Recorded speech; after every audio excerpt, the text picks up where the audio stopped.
या लैन चिप कार्य नहीं कर पा रही है, तो ऐसी सिचुएशन में आप एक्सटर्नल कार्ड्स को लगा के आप उन सुविधाओं का लाभ उठा सकते हैं। अर्थात साउंड कार्ड लगा के साउंड की आउटपुट यहां से प्राप्त कर सकते हैं। इसी तरह से लैन कार्ड लगा के इंटरनेट का प्रयोग कर सकते हैं या लोकल एरिया नेटवर्क से आप जुड़ सकते हैं। इसी के साथ आप टीवी ट्यूनर का प्रयोग करने के लिए भी आप इन पीसीआई स्लॉट्स का प्रयोग कर सकते हैं।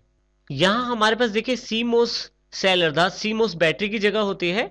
यहाँ एक छोटा सा लॉक है, आप इसको दबा के इस बैटरी को बाहर निकाल सकते हैं और दोबारा आप यहीं से इस बैटरी को इंसर्ट भी कर सकते हैं। यदि आपके कंप्यूटर में डेट टाइम सही नहीं दिखाया जाता, बार बार आप ठीक करते हैं, वो बार बार खराब हो जाता है, तो इस केस में आप सीमोस बैटरी को बदल सकते हैं। मदरबोर्ड के ऊपर की तरफ यहाँ पे हमारे पास सीपीयू को सप्लाई देने के लिए 12 वोल्ट कनेक्टर की जगह रहती है।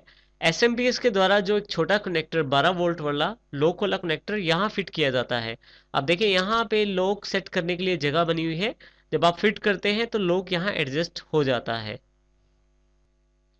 यहाँ देखिए हमारे पास कैबिनेट में लगा हुआ फ्रंट ऑडियो कनेक्टर जो होता है उसको हम यहाँ इंसर्ट करते हैं। देखिए इस कनेक्टर को लगाने के लिए आप इन पिनों का प्रयोग कर सकते हैं। ऑडियो कनेक्टर यही लगेगा, इसकी पहचान इस पिन से होती है। देखिए यहाँ फर्स्ट रो में जो सेकंड लास्ट पिन है वो यहाँ से गायब है। बिल्कुल इसी तरह से जो आपका ऑडियो कनेक्टर होता है जो आपकी कैबिनेट के साथ जुड़ा है उसमें भी ये सेकंड लास्ट पिन गायब होती है, तो आप यहाँ पे उस कनेक्टर को फिट कर सकते हैं। देखिए नीचे की तरफ यहाँ पे दो यूएसबी कनेक्टर्स दिए गए हैं। कैबिनेट से जुड़े हुए फ्रंट पैनल के यूएसबी कनेक्टर्स को आप यहाँ जोड़ सकते हैं, जिसके द्वारा आप अपनी यूएसबी डिवाइसेस को कैबिनेट के फ्रंट पैनल से ही इस्तेमाल कर सकते हैं। बोर्ड के ऊपर की तरफ सीपीयू फैन को मदरबोर्ड के साथ कनेक्ट करने के लिए ये देखिए 3 पिनों वाला कनेक्टर अवेलेबल रहता है।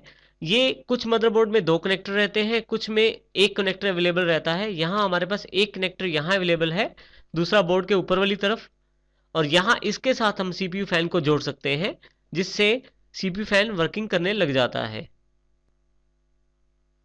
देखिए दूसरा जो फैन सीपीयू फैन कनेक्टर है वो ऊपर की तरफ है, तो आप इस तरह से सीपीयू फैन को इन दोनों में से किसी भी कनेक्टर के साथ जोड़ सकते हैं। देखिए प्रोसेसर को फिट करने के लिए हम इस सॉकेट का इस्तेमाल करते हैं। यहां पे देखिए इस तरफ लॉक है, इसको हम सबसे पहले खोलेंगे और देखिए इस लीवर को ऊपर कर देते हैं और यहां से पत्ती को ऊपर उठाते हुए हम प्रोसेसर सॉकेट में अपना प्रोसेसर फिट कर सकते हैं। प्रोसेसर सॉकेट की तरफ ध्यान से देखें तो यहां नीचे की तरफ लेफ्ट में और राइट में छोटे छोटे 2 पॉइंट्स उभरे हुए हैं। बिल्कुल ऐसे ही पॉइंट आपके पास प्रोसेसर में रहते हैं। इन पॉइंट्स का ध्यान रखते हुए आप प्रोसेसर को फिट करते हैं। इंटेल के बोर्ड्स में मुख्यतः पिनलेस प्रोसेसर को फिट करने के लिए 2 कट्स का इस्तेमाल किया जाता है। देखिए एक लेफ्ट और एक राइट की तरफ दिया जाता है। आप यहाँ पे अपने प्रोसेसर को फिट कर सकते हैं। ये देखिए हम इसको ध्यान से देखते हैं, ये एक यहाँ पे लेफ्ट साइड एक राइट साइड आपके पास छोटे छोटे 2 पॉइंट उभरे हुए हैं जो प्रोसेसर में जगह बनाते हैं और जिनके अनुसार प्रोसेसर यहाँ सेट हो जाता है। यहाँ देखिए हम ड्यूल कोर प्रोसेसर को देखते हैं। आप देखिए दोनों तरफ लेफ्ट साइड और राइट साइड यहाँ थोड़ी थोड़ी जगह छोड़ी गई है प्रोसेसर में, जो उन कट्स के साथ फिट हो जाती है और जिससे ये प्रोसेसर उस सॉकेट में पूरी तरह सेट हो जाता है।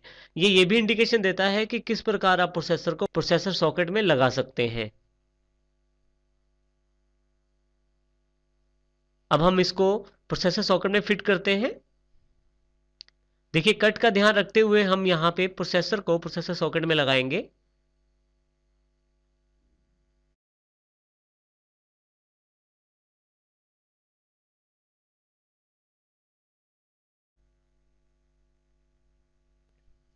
प्रोसेसर को फिट करने के पश्चात आप इसे लॉक करेंगे, लीवर दबाते हुए नीचे लेके आए और लॉक में यहाँ पे इसे सेट कर दें। आपका प्रोसेसर जो है मदरबोर्ड में फिट हो गया है। अब हम सीपीयू कूलिंग फैन की जानकारी लेते हैं। देखिए ये सीपीयू कूलिंग फैन को हमें प्रोसेसर के ऊपर फिट करना है। इसको हम यहां ध्यान से देखते हैं। ये देखिए इसको फिट करने के लिए आपके पास यहां लॉक अवेलेबल रहते हैं।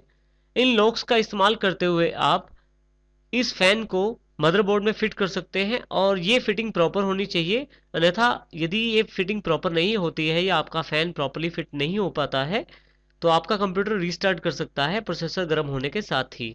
इससे आपका कंप्यूटर प्रॉपरली परफॉर्म भी नहीं करेगा और बार बार रीस्टार्ट भी होगा।